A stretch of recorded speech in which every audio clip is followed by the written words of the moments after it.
So here's one of the first Viking 110s that were installed in a Zenith. It has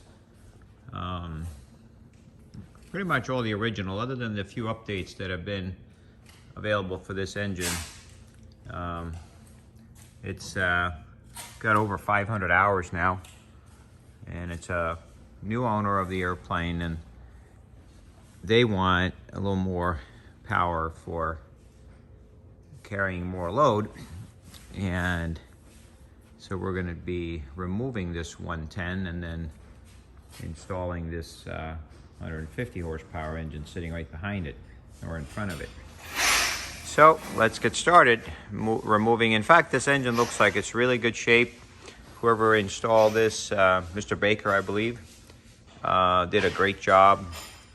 It's organized, nice, and they've been always keeping up with upgrades, propeller balance, and all that. So it's after 500 and some hours, it still looks like, other than maybe a little bit of dirt here and there, which is not even much of that, it looks like a new engine.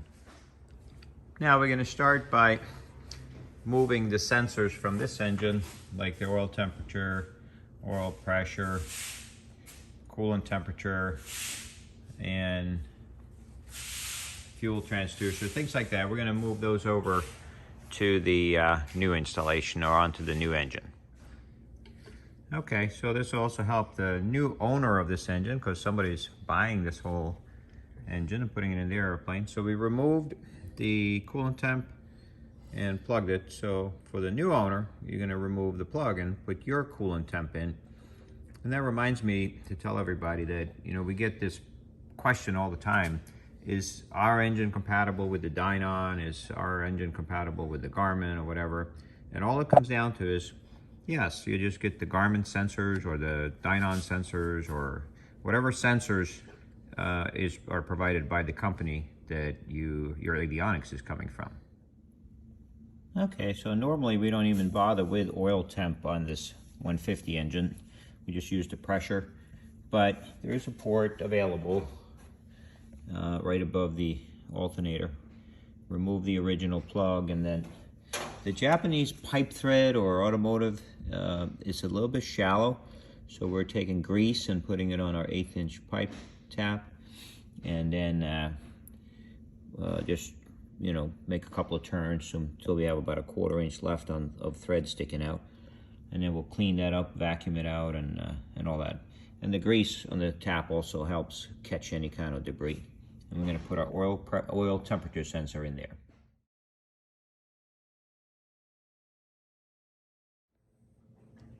Next one is the oil pressure. So we're going to undo that, label the wire, and move that over to the 150 engine. The oil pressure goes right here on the side. Right there. We also have to tap that a little bit to increase the depth of the pipe thread. Some people will remotely move that. Let's just do that on this engine. We'll put a nipple in there, and then we'll use a -3 braided hose, and we'll mount the sensor somewhere other than on the engine. The sensor will last longer that way, away from the vibration. All right, so for now, we're just got a 1-foot hose here. We can tie it to a hose up here or something later on. I don't really want to cross the exhaust system, so it's going to be somewhere up front here. But so it's a -3. I like to use steel fittings for oil. I don't really like to leave the engine with a high pressure oil hose at all, but in this case, these older pressure transducers do fail easily. There are newer ones, like 2 or 3 wire ones, that are a little bit stronger, that you might get away with screwing into the engine, but even then, with those, they do recommend not to do so. So we got a -3 steel nipple there, 1/8 inch pipe to a -3 flare, and then a braided 1/4 inch hose or -3 hose, and then a couple of, like a union here, NPT union, another nipple, and then the hose goes on that. And we'll just leave that alone for now until we get the engine mounted. All right, so we pull the gearbox probe and put a plug in that, and then we moved it over to the 150 engine, and that's now ready to be wired up to the same wire.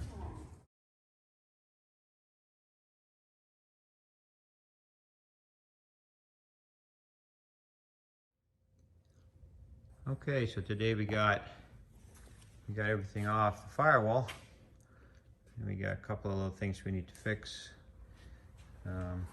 Engine is off, ready for a new owner. So that's a milestone.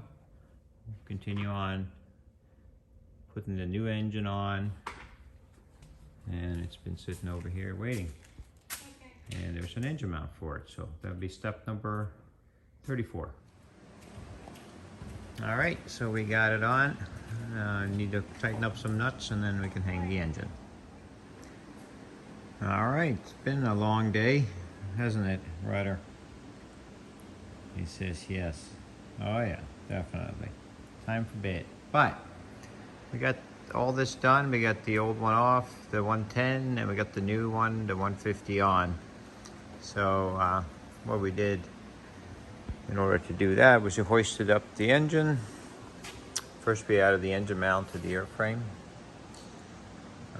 Bolted it up. Actually leave those two bolts out until you get the engine hanging, but do this one, and the two other ones, and then loosely hang the engine, support the engine, and then do the two on the top. That makes it easier to make this align vertically like that.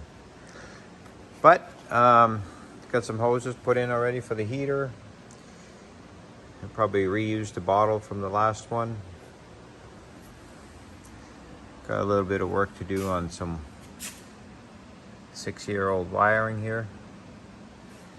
But all in all, it won't be so hard.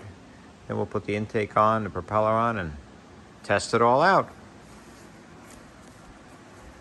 Starting to look good.